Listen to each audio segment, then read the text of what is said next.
So this is actually a kind of a renegotiation and a rethinking of some of the assumptions we have about the role of women in the ummah. And one of the best places we can try to understand this is in our history. So there's two ways to answer this. First, obviously, being a student of Quran, when somebody brings up an issue, I think about the Quran and I think about how would somebody who's navigated and scanned the entire book of Allah, how would they respond to this?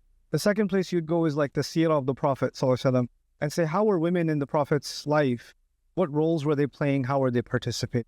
The third place you'd go is, we have a very vast history in Islam, right? We're not just one continent or one culture or one nation, one language. We span every continent, and we have a rich history in every continent. How are Muslims that were committed to their religion, men and women, playing their roles in all these different places throughout history?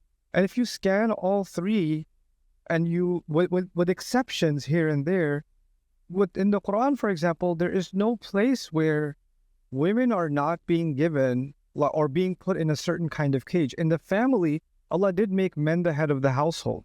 That is a leadership responsibility Allah gave men, which is why they're called qawwam, caretakers. And so they are responsible, and that's why they have to be financially responsible.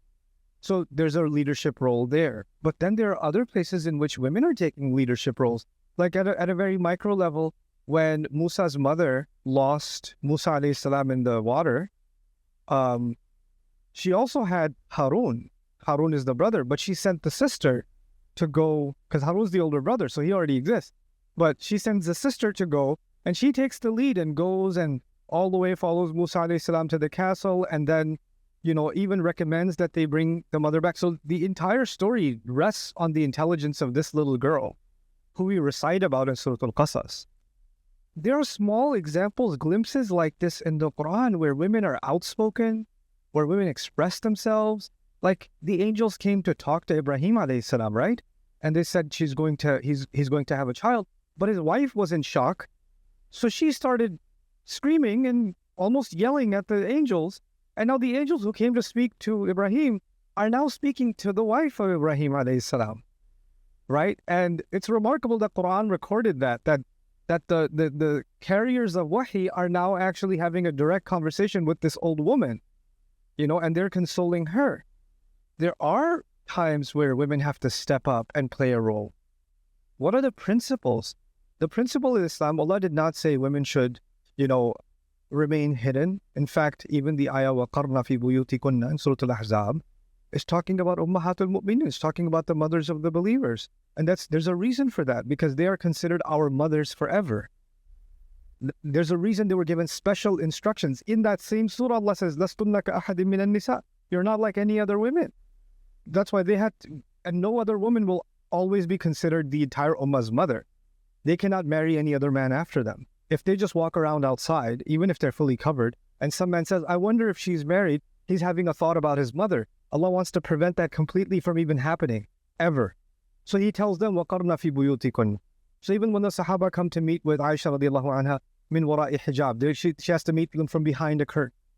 She's not seeing anybody. So they were given special instructions, but the instructions for the rest of the ummah, they're in Surah An-Nur. So the special status of the women, the wives of the Prophet ﷺ, by and large, that's discussed in Surah Al-Ahzab. So what we've done is we've kind of conflated these things and made them into using that to generalize women are supposed to stay inside. But they didn't stay inside. There's enough evidence that women even joined the Sahaba in battle. There's enough evidence that they were interacting with the men.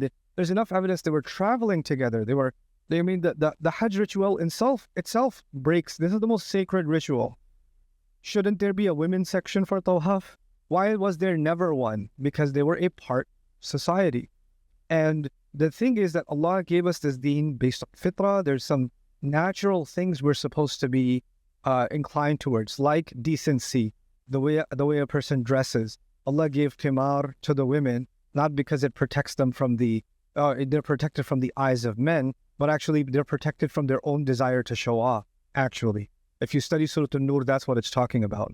So once they observe these principles of haya, of modesty, of engagement, like the sisters of, or the two sisters in Madian who were getting the water from the well, they're engaged in a hostile non-Muslim environment and they're working, right? So women being in a public space, women fulfilling a certain role that normally is associated with men, the Quran never condemned it. The Quran never spoke against it. And how somehow we think this is a modern idea. It's not a modern idea. It's a classical idea. And if you actually study Islamic history, you'll see throughout our tradition that this was a non-issue. And even in contemporary life, I like examples like Malaysia and Indonesia. I like these examples because these are very vibrant, very committed, very educated Muslim societies where women play a great role in the society while holding on to their Islam and their Islamic principles. It's a beautiful thing to see. And there's no reason for someone to think that's not supposed to be the case. Or you're not supposed to be in, oh, but women are meant to be, oh, doctors and teachers and nothing else. No, you can be a civil servant. Why not? What's wrong with you being what's wrong with you, with you being a lawyer? What's wrong with you being a professor? What's wrong with you being a research scientist? There's nothing preventing you from any of it. And this is the same advice I would give my own daughters. Pursue whatever it is that Allah has given you. And if we don't do this, we're taking more than 50% of our talent pool, and we're basically telling them, all your education, all your mind, all your potential is useless. There's nothing you can do with it, you know? And then the next argument people give is, well, if they do these things, how will they be good mothers? The same way you're doing all these things and you're still supposed to be a good father. That's a non-argument. There are plenty of people that women used to work in the farms and get water from wells and all this other stuff while they were still mothers. They were doing trade, husband died, they have to do trade, they have to make a living. You think every situation is normal? Every situation is standard? There are plenty of single women, divorced women that had to take care of their children and had to make ends meet and worked hard and raise their kids.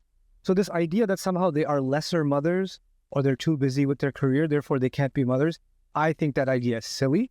And the people who make that idea don't even know what it means to be a father, really, because they don't understand what kind of partnership it takes to raise a child. They just think, oh, that's a mother's responsibility. No, the personality of a child is as dependent on the mother as it is on the nourishment of a father. You need both. So a lot of times the arguments that are presented to make such a case are very problematic. This young lady even says, yeah, I'm made to feel small, right? And that's exactly the feeling. Why am I being made to feel that because of my gender, I can't contribute, I have nothing to offer, or the role in which I can offer something is very limited? No. So long as you're following the principles of this deen, then the area in which you can serve, the scope in which you can serve is completely an open playing field. It's completely open to you. And I would encourage you to pursue it. And I would encourage you to even study your deen deeper and look at the arguments and look at the counter arguments, and don't just listen to what I'm saying. Look at the evidences yourself, study the history yourself, and you'll be amazed and empowered at how many women, on the backs of how many women, just like men, this deen has been carried. It didn't reach us just because of the contributions of men. It reached us because of the contributions of men and women. So those are my few thoughts on this issue. I pray that our daughters really feel the sense of empowerment they've always felt throughout our history, and somehow they've lost that. You know, last comment about this. They say, oh, you're abandoning traditional values. People who say you're abandoning traditional values, I would counter argue, maybe you should study the tradition a little better yourself before you represent traditional values. Because if you actually studied our history, this is not what you would be saying. So those are just some thoughts. Allahu Ta'ala Alam. But I hope that helps. Ciao.